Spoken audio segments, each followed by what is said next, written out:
Hi, I'm Kesten Rono, and today is day 119 of A Course in Miracles, continuing our review. We remember God's peace and joy are ours. Let us be still and listen to the truth. 119 for morning and evening review, reviewing exercise 107.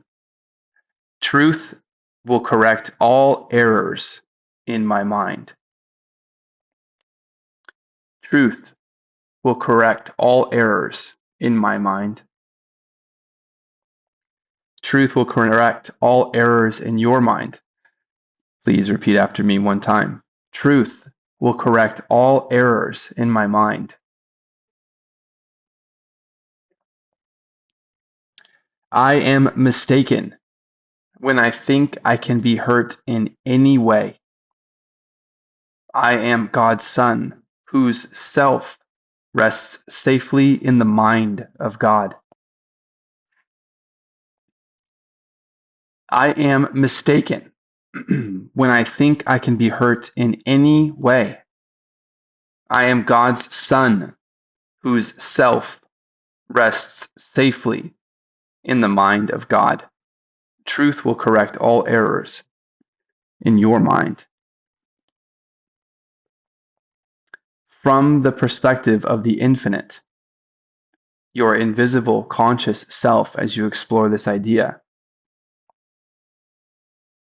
if it is to be true that we are invulnerable, we would need to try on an idea that is different than how we could have perceived anything thus far physically. Here, things are vulnerable. And that even adds some ideas of beauty and consideration about what life is. But life appears to be something, that it is to be something that is alive. And what we what we eat, well, whatever it was, we would call unalive. It has died. We now live. We will die. And things will feed off of us. Life itself, as a concept, as an idea, has continued.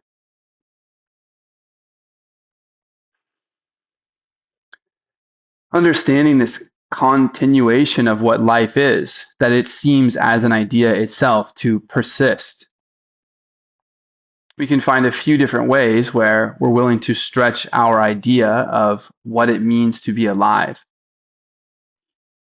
beyond our physical selves into the idea of life itself. Life is overlapping with this idea of love, the ego with fear and death. Even though death, it would seem, is part of a cycle of life, but before we dive too deeply into any analogy.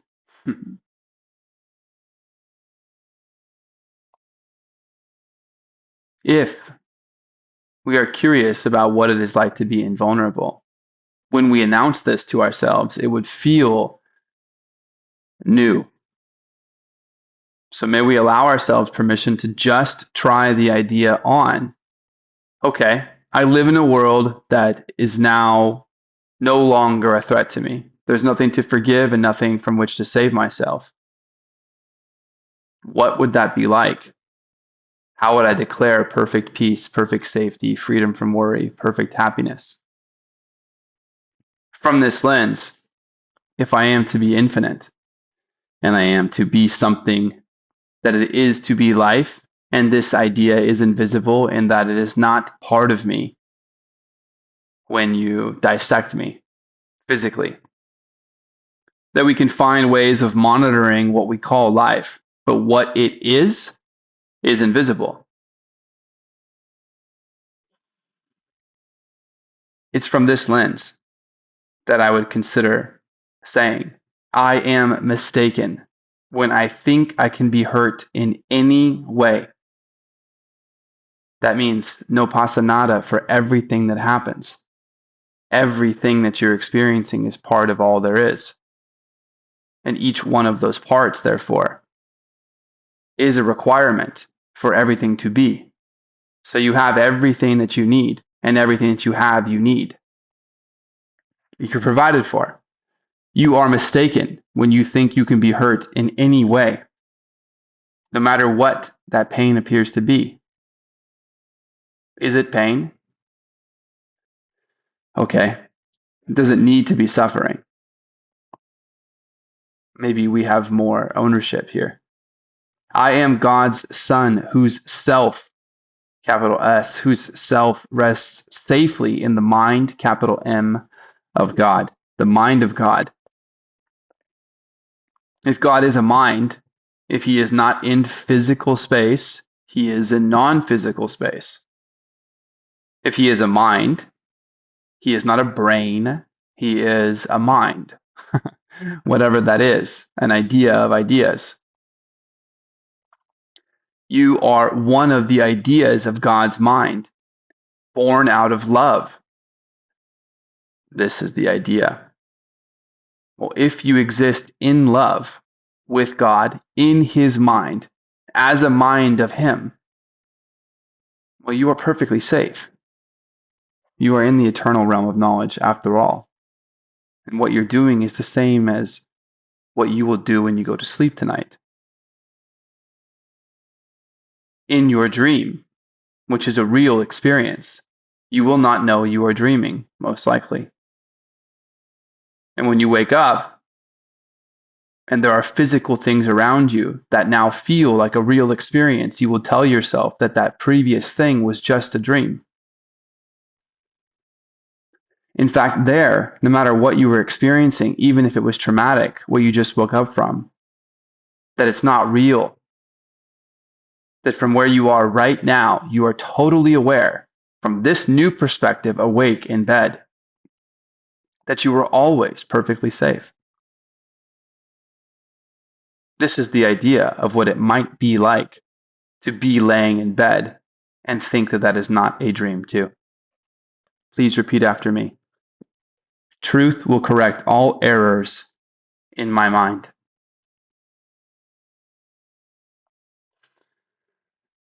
May you enjoy trying this idea on, and me too. For if we are noticing ourselves in a cycle of upsets or attacks, we may simply remind ourselves that truth will correct this as well. All that I will be left with is the truth, and that is what I desire. So, realigning with truth will reveal everything as it is, and perhaps that is exactly as things are right now, which means that I'll be with the truth.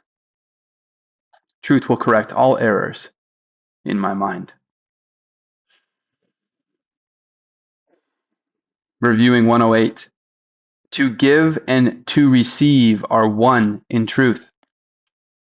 To give and to receive are one in truth. Please repeat after me. To give and to receive are one in truth.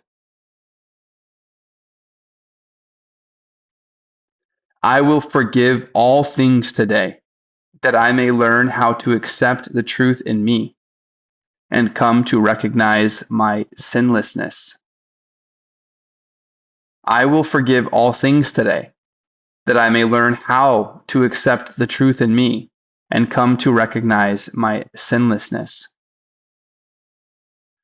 To give and to receive are one in truth. The way that I automatically associate with giving and receiving is something related to the exchange of an item. It could be the exchange of an idea, but there's still some kind of energetic exchange. Nevertheless, it's something about, I want to say physically, but I realize it doesn't always have to feel physically. But going with my first gut of imagery here, I'm giving you something. Or if I'm on the other side, I'm receiving that thing. Thank you. And it could be a compliment or otherwise, but it's just something about passing it. And then we hear nothing about that in the subtext. Instead, we talk about forgiving. I will forgive all things today. To give and to receive are one in truth. I will forgive. all things today. Since starting this book, the word forgive has stood out to me as if to go first, to give first before someone else, to see your place, my place in this cycle of attacks and upsets, and to say, I've wronged you. The ball's in your court and you're right to feel wrong, or you've wronged me, and I have every justifiable right to get you back. Maybe that's true. I don't know if it is true. I doubt it is true because we'd be investing back in more of this cycle. But I'm trying to say, reasonably, we might understand that, yeah, this person wronged me. And we would be told we are okay, wishing wrong upon them. Some would tell us otherwise, of course. But to forgive feels like to give something before the other person, to decide, you know what? There's something about this I don't like in me, and I want to let it go. I'm actually going to make the first move, as crazy as that is, because I'm in the right of defending myself or attacking intelligently to teach a lesson, if anything. Am I even listening to myself? What am I investing in? This is not what I want to feel. In fact, I'm going to go before this other person, if need be, and forgive. I'm going to forgive myself for feeling that I needed to contribute to this. And I'm going to forgive you for however you might feel based off of what I've done or what I'm doing now. I forgive you. I could understand how you would be upset. I'm forgiving. I'm trying to go forward and I'm trying to move first. I'm trying to undo. Please let me atone. I will forgive all things today. That somehow this is the recipe for understanding too, that giving and receiving are one. That something about us is giving something off, maybe at all times. And if we don't forgive all things, including ourselves, and stop condemning ourselves, imagining that we can feel bad enough, shameful, depressed, anxious, whatever, fearful, that we can feel bad enough to make someone else feel good for something that we believe that we've done, which violates the principle that we just reviewed. Truth will correct all errors in my mind. I am mistaken when I think I can be hurt in any way. Is this permission to go hurt somebody in the physical? No. This is a representation of seeing something differently. And if it's true that there is an idea of life that we are safe in the mind of God, as if we are dreaming safely in bed and not actually threatened by that which we believe is right before us. We see it as an illusion when we wake up. But there's a version of us that maybe wakes up from how we are seeing the world today, which simply knows innately that what we were experiencing, that you and I call real right now, the person laying in bed, that is not real itself from this higher perspective, let's just say, from your actual self, God's Son, whose self rests safely in the mind of God.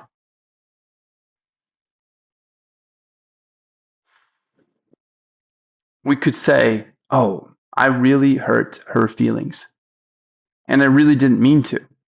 And I can really see how the way that I was seeing things is not exactly how I wish to see things. And in my short-sightedness, I caused harm. Maybe this is the most innocent version.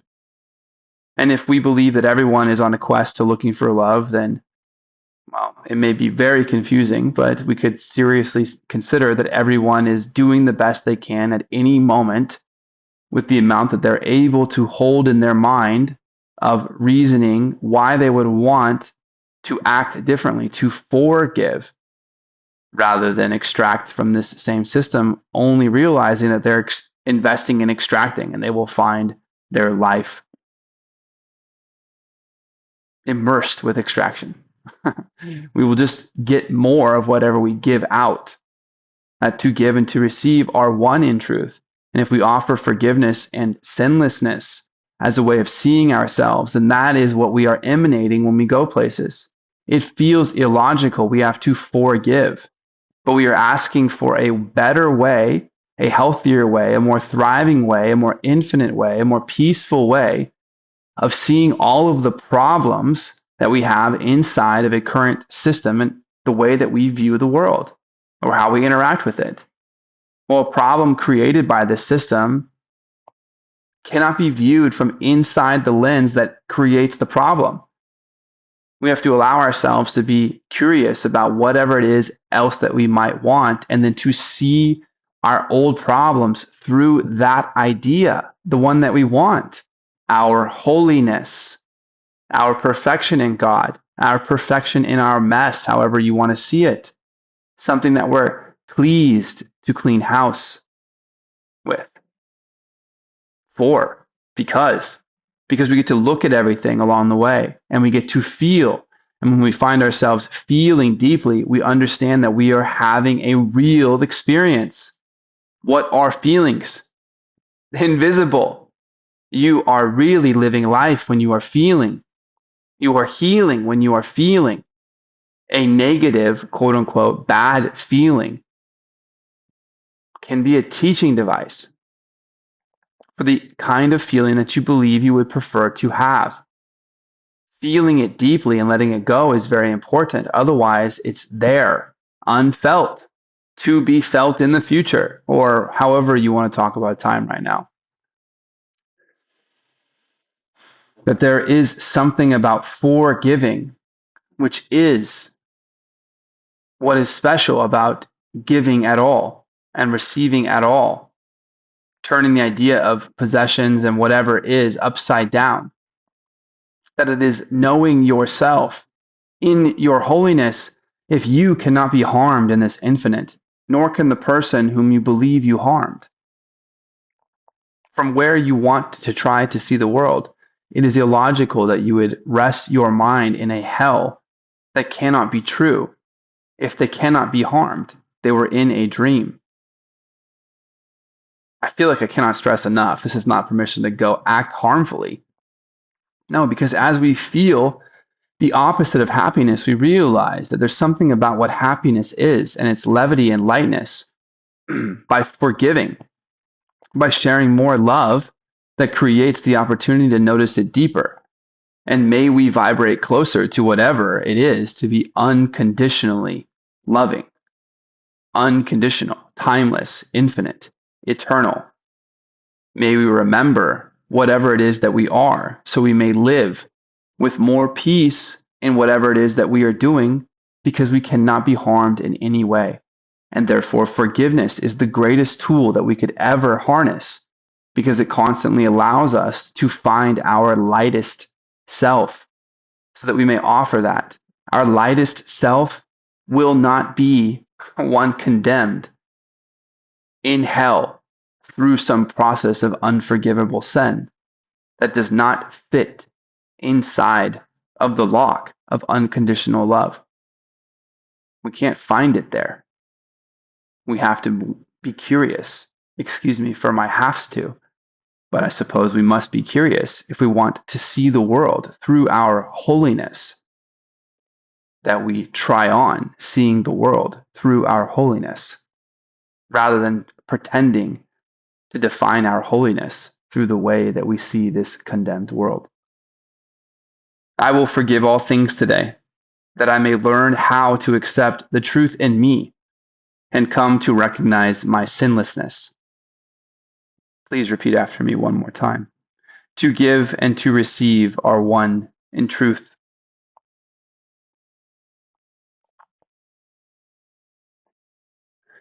On the hour, truth will correct all errors in my mind. And on the half hour, you may say, to give and to receive are one in truth. Before you sleep, perhaps you say, truth will correct all errors in my mind.